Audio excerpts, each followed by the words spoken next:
The New York Mets are in a complete tailspin with an 11-game losing streak that has the entire league talking. With a record sitting at a brutal 7-15, fans are demanding answers and looking for heads to roll. We are breaking down why the front office under David Stearns is keeping the faith despite the disastrous start to this long season. Is the panic premature, or is the team headed for a total collapse? Never run out of battery again with the INIU portable charger, the slimmest 10,000 mAh power bank that keeps your devices charged on the go. Stay powered up wherever you go. Click the link in the video description to shop now on Amazon. At the center of this firestorm is manager Carlos Mendoza, who is facing intense pressure to turn things around immediately. We are diving into the defense of the embattled skipper as insiders and former players start to weigh in on his job security. Is he truly responsible for this offensive failure, or is he being set up for a fall by a roster that just is not delivering at the plate? The conversation around the New York Mets has shifted from simple underperformance to the question of whether drastic structural changes are the only way forward. We are analyzing if the organization should pivot or stay the course through this nightmare stretch. From the front office strategy to the dugout decisions, we are exploring every angle of the potential fallout if the losses continue to pile up. Even amidst the chaos, relief pitcher Devin Williams is stepping up to shoulder the blame and protect his manager from the growing scrutiny. We look at the accountability inside the clubhouse and how the stars like Francisco Lindor are reacting to the crisis on the field. Do not miss a second of our coverage as we track the response to this historic slide. Hit that subscribe button and tap the bell to stay updated on everything happening with the team. If you're a Mets fan, you're likely watching the screen through your fingers right now.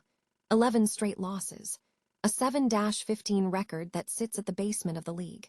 It is, by every measurable metric, a nightmare. But before you call for heads to roll or start dreaming of a front office purge, let's take a collective deep breath and look at why burning it all down now would be the single biggest mistake the franchise could make. Right now, the noise surrounding manager Carlos Mendoza is deafening, but it's misplaced. Mendoza is a steady hand in a chaotic room, and firing him this early isn't a strategy. It's a surrender. As one rival executive pointed out, adding chaos to an already struggling clubhouse is a recipe for a lost season, not a turnaround. The real scrutiny needs to be directed at the massive, high-stakes gamble president of baseball operations, David Stearns, took this offseason. By moving on from fan-favorite staples like Pete Alonso and Brandon Nimmo, Stearns bet everything on a complete roster overhaul. Let's be honest, so far that bet is looking like a bust. The newcomers, Bichette, Robert Jr., and Polanco, have struggled to find their footing, and when you trade away the soul of your team, the grace period for those replacements shrinks to almost nothing. However, this is a 162-game marathon, not a sprint. The trades for guys like Semien weren't just about this month. They were about salary flexibility and roster geometry for the future. Stearns is playing the long game, even if it feels like a disaster in the short term. These players are proven talents who simply need time to gel in a new environment. And let's look at the schedule. The Mets have a prime opportunity to flip the script with upcoming series against the Twins, Rockies, and Nationals. If they capitalize, the temperature in the city drops significantly. If they don't, the pressure will reach a breaking point. But for now, stability is the only path forward. We have to let this play out. Change for the sake of change usually just leaves you further behind. Are the Mets just experiencing a rough patch, or is the foundation fundamentally broken? Let me know your take in the comments below, and don't forget to subscribe for more hard-hitting baseball analysis. Sometimes, the bravest thing you can do in sports is to stay the course when every instinct tells you to panic. Ever feel like the captain is being blamed for a ship that was built without a rudder? That's exactly the drama unfolding in Queens right now. The New York Mets are in the middle of an absolute freefall, dropping 11 straight games and getting swept by the Cubs at Wrigley. Naturally, the knives are out, and everyone is pointing fingers at manager Carlos Mendoza. But hold on, before we start calling for his head, let's talk some sense. Former All-Star catcher A.J. Pierzynski just dropped some truth bombs on the Foul Territory podcast, and he's not mincing words. This disaster, it's not on Mendoza. Think about it. This is a guy who took the reins in 2024, steered them to an impressive 89 wins, and looked like the real deal. But 2025, It became a masterclass in how to derail a season. We're talking about an offseason that saw key pillars like Pete Alonso and Edwin Diaz walk out the door, replaced by a roster that feels like a science experiment gone wrong, like forcing Bo Bichette to learn third base on the fly. It's like trying to build a puzzle where the pieces don't actually belong in the same box. And let's look at the stats. They are brutal.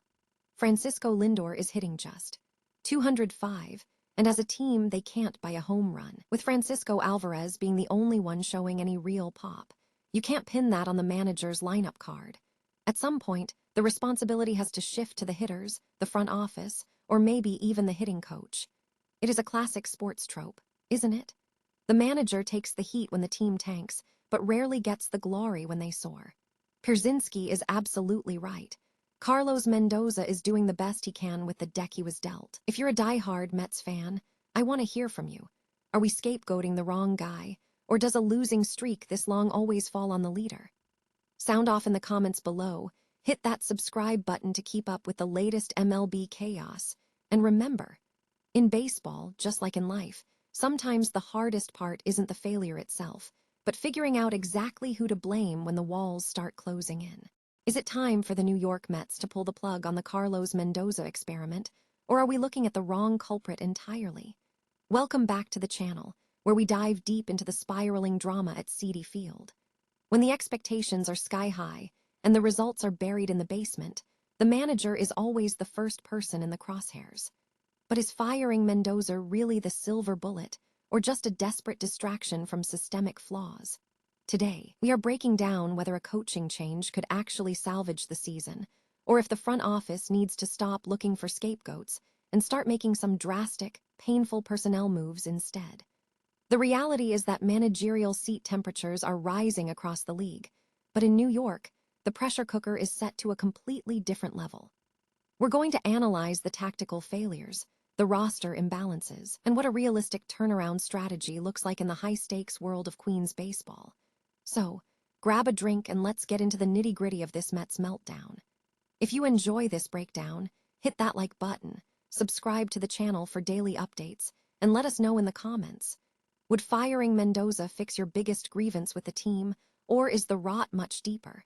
At the end of the day, winning in New York isn't just about the name on the dugout step. It's about holding everyone from the clubhouse to the front office accountable before the season slips away for good.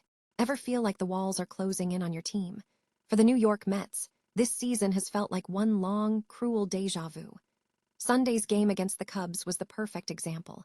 A winnable situation in the bottom of the ninth, only to see it slip away in gut-wrenching fashion. When Devin Williams surrendered that double to Michael Conforto, the writing was on the wall, and extra innings just sealed the deal for Chicago. But here is where it gets interesting. With the pressure mounting on manager Carlos Mendoza and rumors swirling about his job security, the guy in the hot seat, Devin Williams himself, did something rare. He took the bullet.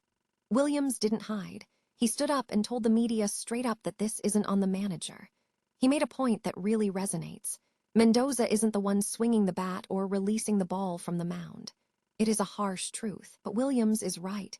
You can't just swap out a manager and magically fix a lack of execution.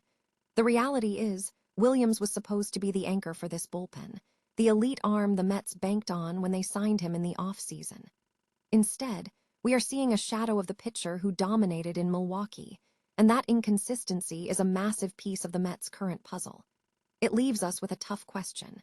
When the talent is there but the results aren't, who actually owns the failure? Let me know your thoughts in the comments below, and don't forget to hit that subscribe button for more deep dives into the ups and downs of the season. Sometimes, the hardest part of the game isn't the pitch you throw, but the ownership you take when it misses the mark.